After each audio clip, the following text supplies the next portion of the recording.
जिन लोगों को आप निपटना चाहते हैं हथियार है, वो हथियार है ईवीएम। वो हथियार ईवीएम। और ईवीएम के बारे में मैंने सुप्रीम कोर्ट में लड़ाई लड़ी। ये सुप्रीम कोर्ट का जजमेंट जो है मेरे पास में है। अभी जो हमारे साथी कह रहे थे, ईवीएम मशीन को पेपर ट्रेल मशीन लगाने का घोटाला पकड़ने वाली मशीन है पेपर ट्रेल। ईवीएम का घोटाला पकड़ने वाली मशीन है पेपर ट्रेल। तो ये 8 अक्टूबर 2013 को सुप्रीम कोर्ट ने डिसीजन दिया, जजमेंट दिया। अभी सारे देश भर में जो चर्चा मीडिया के द्वारा कर रहे हैं, मीडिया वाला चर्चा केंद्रित कर रहा है, वो देश के लोगों को गुमराह कर रहा है कि ईवीएम हैक होती है या नहीं होती है।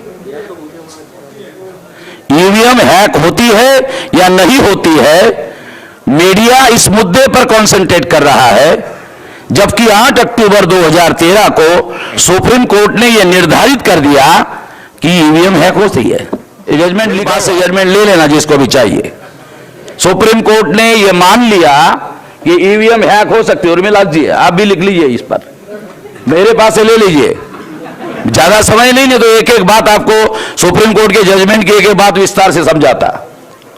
जिनको ज्यादा जानकारी चाहिए मेरे यूट्यूब पर जाइए, 2-2, 3-3 घंटे का स्पीच अवेलेबल है।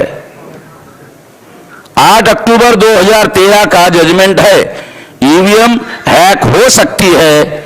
इसीलिए सुप्रीम कोर्ट ने ईवीएम मशीन को पेपर ट्रेल मशीन लगाने का आदेश दिया और कहा केवल ईवीएम मशीन के आधार पर फ्री, फेयर एंड ट्रांसपेरेंट चुनाव नहीं हो सकता। सुप्रीम कोर्ट कह रहा है, मैं नहीं कह रहा हूं। केवल ईवीएम मशीन के आधार पर फ्री, फेयर एंड ट्रांसपेरेंट चुनाव नहीं हो सकता।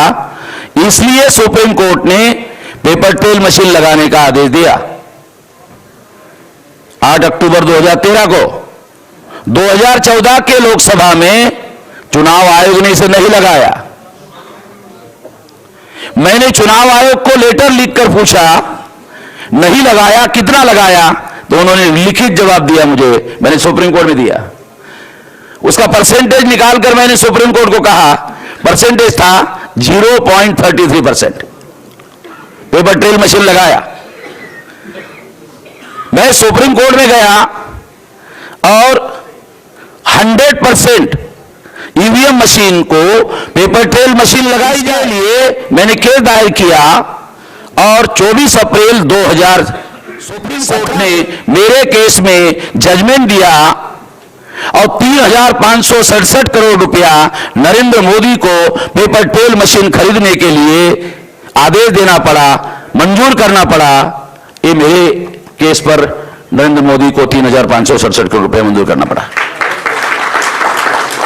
मेरे पास डॉक्यूमेंट्री एविडेंस है कि 100% ईवीएम मशीन को पेपर ट्रेल मशीन लगाने का हलफनामा चुनाव आयोग को कोर्ट में देना पड़ा। यह भी मेरे पास डॉक्यूमेंट्री है।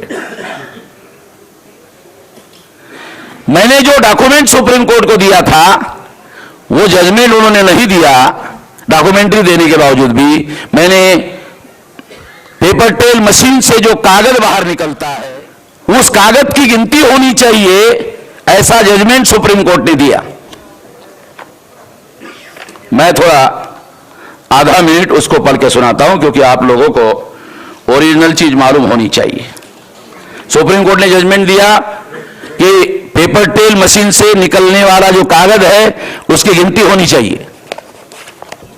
सुप्रीम कोर्ट ने कहा, we have already highlighted that VVPAT is a system of printing paper trail when the voter casts his vote in addition to the electronic record of the ballot for the purpose of verification of his choice of a candidate and also for manual counting of votes in case of dispute.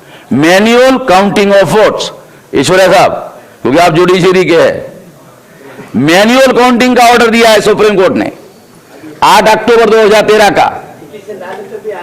नहीं, मैं वही बताता हूं, आपको बताता हूं, सब बताता हूं। ये जो जजमेंट दिया सुप्रीम कोर्ट ने इन केस ऑफ डिस्प्यूट, हमने 500 जगह चुनाव आयोग के रिजल्ट के विरोध में कैंडिडेट के द्वारा एप्लीकेशन करवाया।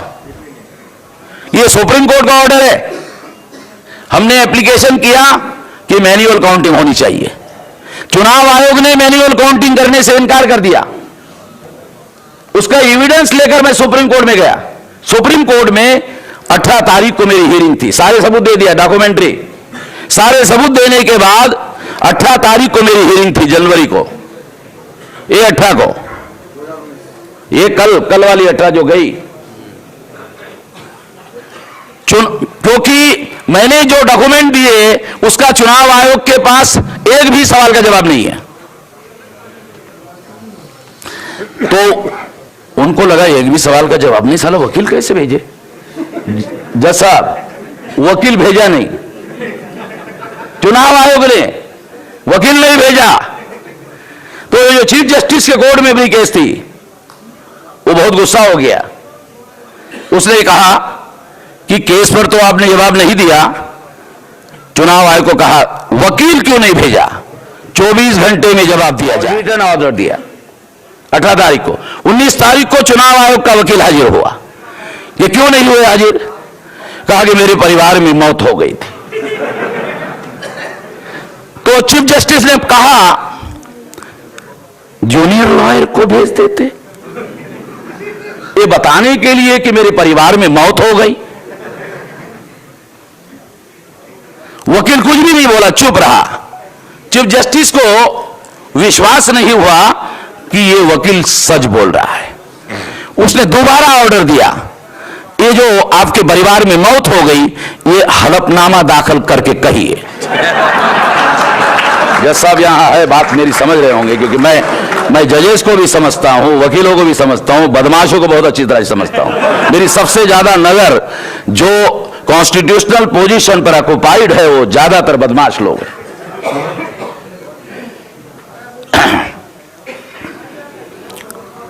उसने एक दिन के गैप में हलफनामा दाखिल किया वकील ने चुनाव आयोग के, और लिखा नहीं मरा नहीं, बीमार था। हो गया, झूठ हो गया, झूठ साबित हो गया। चीफ जस्टिस के कोर्ट में चुनाव आयोग का वकील झूठ बोल रहा है। क्या मतलब है इसका? मतलब है चुनाव आयोग ईवीएम के संबंध में जो देश में कॉन्स्पिरेसी हो रही है उसमें चुनाव आयोग शामिल है। शेम कहने से कुछ नहीं होगा भाई, से कुछ नहीं होगा। सुनो ध्यान से, भेजे में कुछ बातें उतरने दो।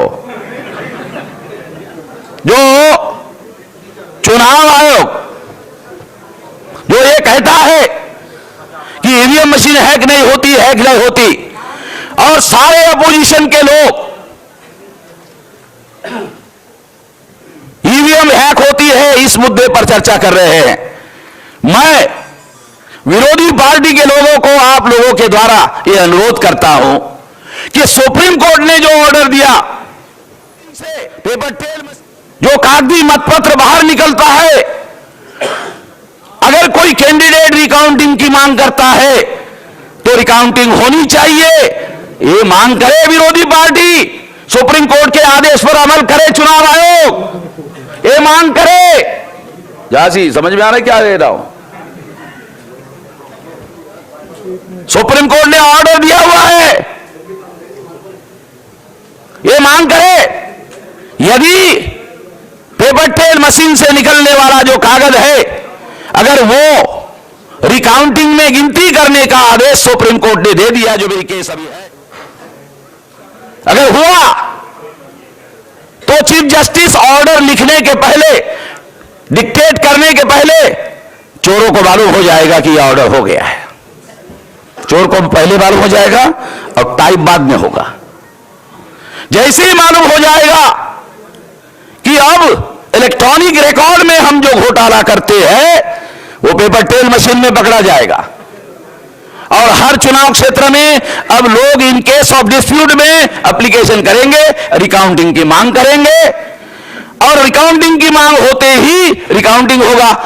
और हमने इलेक्ट्रॉनिक वोटिंग मशीन में जो घोटाला किया वो कागजी मतपत्रों में पकड़ा जाएगा। ये चोरों को पहले मालूम हो जाएगा। इसलिए अगर संसद में एक दिन राफेल पर बहुत बंद हो गया, एक दिन सुप्रीम कोर्ट के आदेश पर अमल करने के लिए संसद बंद कर दी जाए। मैं विरोधी पार्टी के लोगों को यह अनुरोध करता हूं, यह सुप्रीम कोर्ट ने जो आदेश दिया, अब आदेश लेने की जरूरत नहीं, ऑलरेडी ऑर्डर किया हुआ है। इन केस ऑफ डिस्प्यूट कैसे शुरू होता है? रिजल्ट आ गया, हारने वाला कैंडिडेट एप्लीकेशन लेके गया, मुझे रिजल्ट मंजूर नहीं है, रिकाउंटिंग किया जाए, हो गया डिस्प्यूट शुरू। सिंपल बात है। और अगर ऐसा होता है तो नरेंद्र मोदी चुनाव नहीं जीत पाएगा। 2004 आखिरी बात, 2009 में कांग्रेस ने घोटाला करके चुनाव जीता। बुरा लगेगा कुछ लोगों को यहां, मेरे पास डॉक्यूमेंट्री एविडेंस है इसलिए बोल रहा हूं। कांग्रेस के कोई समर्थक लोग हैं, मेरे पास आ जाना, उसको सबूत दे देता हूं। 2004 यही केस सुब्रमण्यम स्वामी लेकर गया, यही केस कि इन्होंने घोटाला किया। फिर समझौता हुआ, 2 बार तुम घोटाला करो, 2 बार हमने किया, मगर चुप रहो, बोलो मत। इसलिए मैं कह रहा हूं कि कांग्रेस के जो लोग हैं वो राफेल पर हंगामा करते हैं। ये जजमेंट भी अभिषेक मनु सिंघवी को मालूम है। अभिषेक मनु सिंघवी तो सुप्रीम कोर्ट का सीनियर मोस्ट लॉयर है भाई, उसको मालूम है। मैं ये जानता हूं, सतीश मिश्रा को भी मालूम है, मैंने खुद ही लिख के भेजा उसको कि बहन जी को दिखा देना। जो मैंने उसको लिखकर भेजा, पिछली बार राज्यसभा में जो उनका भाषण हुआ उसमें 90% बातें मेरी लिखी हुई भेजी, वो ही बोल रहे थे, लिखित है मेरे रिकॉर्ड में। तो मैं केवल इतना ही अनुरोध करता हूं कि अब आरजेडी के लोगों ने जैसे 10% पर स्टैंड लिया, वैसे सुप्रीम कोर्ट का जो आदेश है, पेपर ट्रेल मशीन से निकलने वाला कागज, उसकी रिकाउंटिंग की मांग करने के बाद